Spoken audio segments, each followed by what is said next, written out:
Hey everyone, back here again with another tea video. Today I'm bringing you a video from One River Tea. This is the final one in my fresh pick green tea box, the first flush green tea box rather, this one. I've just been going in order of the list here. This final one is Orchid Buds. So here it is on the website. 100 grams is 40 bucks, 50 grams is 26. Pre-sale item just like the rest. Currently though, as you see at the top of the screen, not shipping to US, but I will link it below nonetheless. So this is a oven roasted early March 2025 Chongqing Yangchuan. I don't know how to say all that, so I apologize. Ling Yun is the producer. Agriculture Institute, huh? Chongqing Agriculture Institute. Tasting notes are chestnut, cabbage, taro, and celery. With Sichuan to the west, Anji to the east, and Guizhou to the south, Chongqing has been working to create a tea to match the strong taste of its local hot pot enthusiasts. Always a green tea city, Shuya is vanguard of Chongqing's effort to develop tea of its own. Just as early and pretty as Sparrow's tongue, rich and thick like Dragonwell, down forward like Golden Green, and yellower than all of the above. With its double kill processing, microwave and electric oven. That's pretty interesting that they microwave it. Light kneading, prolonged piling, and slow 2-day final drying. This new style of green tea that has a creamy taro aroma, closer to some yellow teas than most green teas. Local producers pride themselves on their chestnut flavor, but it is clearly more robust and umami than a typical Dragonwell. It is a distinct, delicious new entry into Chinese green tea that is culmination of 60 years of research. So it sounds like a pretty interesting tea for sure. Let's do a dry smell profile on this tea real quick. See if we detect anything new. From the sound of it, chestnut, cabbage, taro, and celery being the tasting notes. It'll definitely be interesting. I don't know how I feel about cabbage, but chestnut, taro, and celery sound interesting.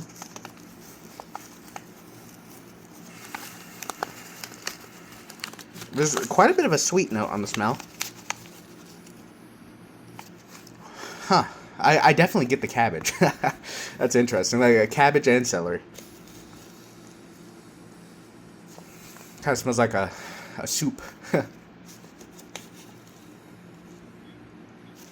I don't know if I get taro. Maybe a sweetness. I did grow up a little bit in Hawaii in some of my high school years, and I've had poi, I've had taro plenty of times. What is it, like a root vegetable, kind of like potato. Poi is like a fermented version, kind of has like a weird yogurty type vibe to it.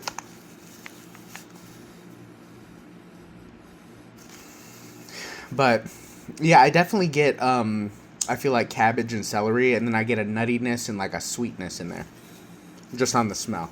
Definitely an interesting smell for sure. Very vegetal, very reminiscent of like a soup. But this right here is 5 grams of the leaves, just to show you some up close.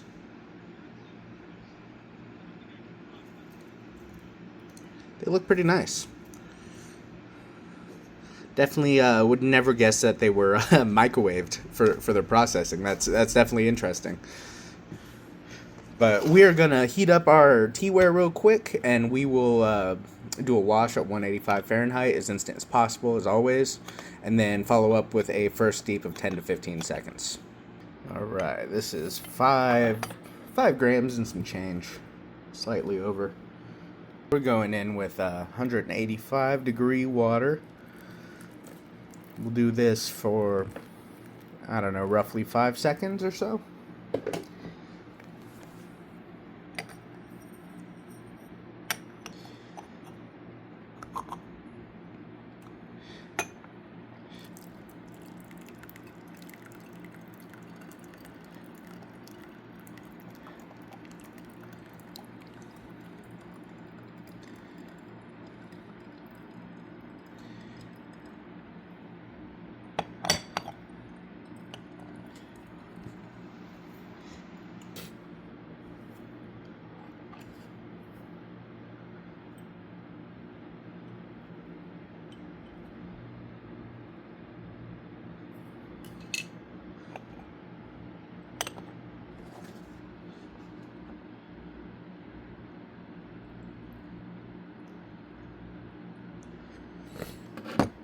Alright, this liquid is already looking pretty good. Pretty nice color to it already.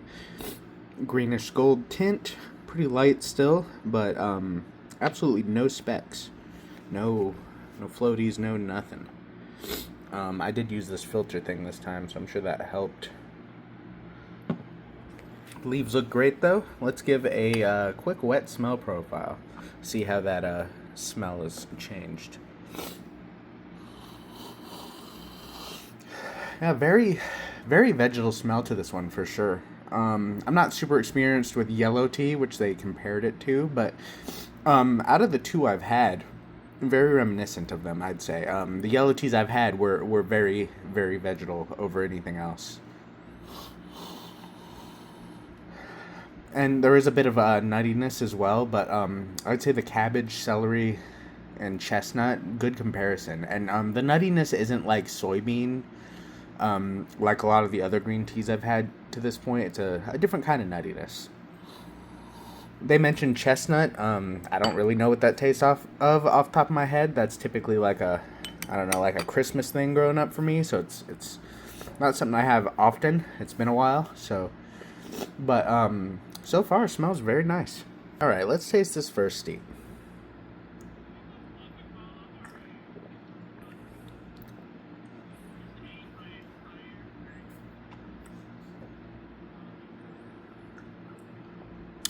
It definitely has a very full body for a green tea. Very nice. It's like silky and smooth. I very much enjoy that.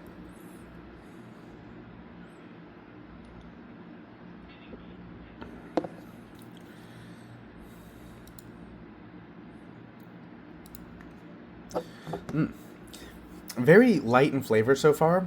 There's that I guess chestnutty taste, as well as a very good amount of vegetal, but also a lot of sweetness coinciding with these, and that very full body. So it's like coating the mouth in a sweet vegetal taste. It's really pleasant. And it's like a silky smooth in the mouth and like going down. It's super nice. It leaves you wanting more for sure.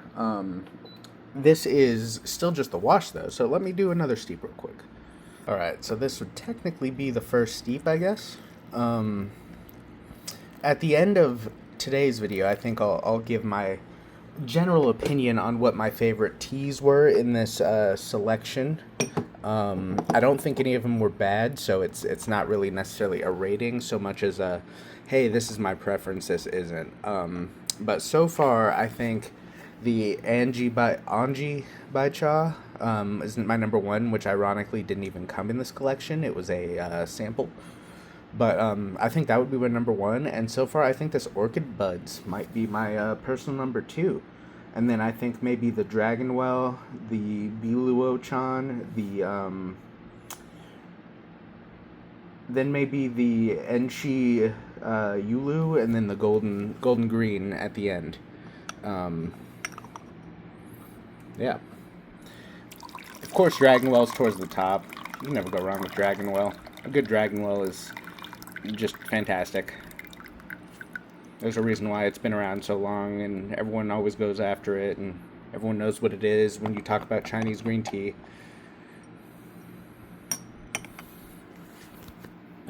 And then, yeah, just Dragonwell's always good. But I was happily surprised with that Anji Baicha, and I believe he's the owner, or one of the.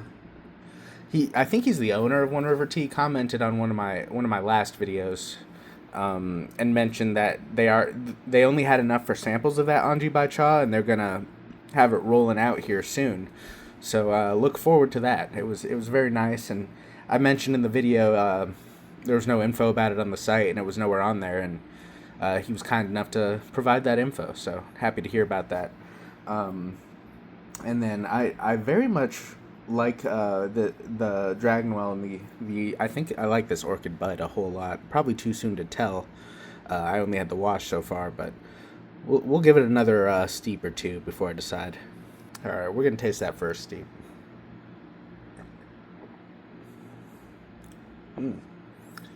Very light in taste still, but it's definitely there. And I definitely like it. Uh, it's not super. It's not like soybean smelling or tasting like a lot of Chinese green teas out there, which that's fine, but it is different. It's like a nuttiness, but it's they mentioned chestnut, so I'll just say chestnut. And there's no astringency or bitterness, at least yet. I imagine, being green tea, you should probably definitely pay good attention to the temp and the time on it when you're brewing it. But still a good amount of sweetness, good amount of vegetal, very vegetal and sweet forward so far. And then that chestnut's just lingering in there as well. Let me get another smell. Yeah, and then on the smell on the leaves, it's very nutty. That's like overwhelmingly the nutty scent now. But this is a very good tea. I very much like this type so far. It's, from the sound of it, very new. Took a lot of experimentation from the people over at, where is it? Lingyun Chongqing Agricultural Institute. So sounds like they were literally studying it at a college of some type. So that's pretty cool, pretty interesting. But yeah, I like it. It's interesting. It's kind of like a mix of Dragonwell and like some of the other green teas I've had up to this point. It's very subtly different, and I don't think I would have been able to compare it if I didn't try those other ones first. So I'm glad I waited to try this one, and very, very nice to try. Which in the next videos we will be trying these more pricey ones, just because I've tried all the others. I think it's now I can actually compare these and maybe glean some nicer properties out of them, and it might be a little more worth it to have a more expensive tea such as that. But I think that's all I have today, so thank you for watching. Leave a like if you enjoyed it, subscribe for more tea content, leave a comment. Let me know what you think. Alright, I'll see you.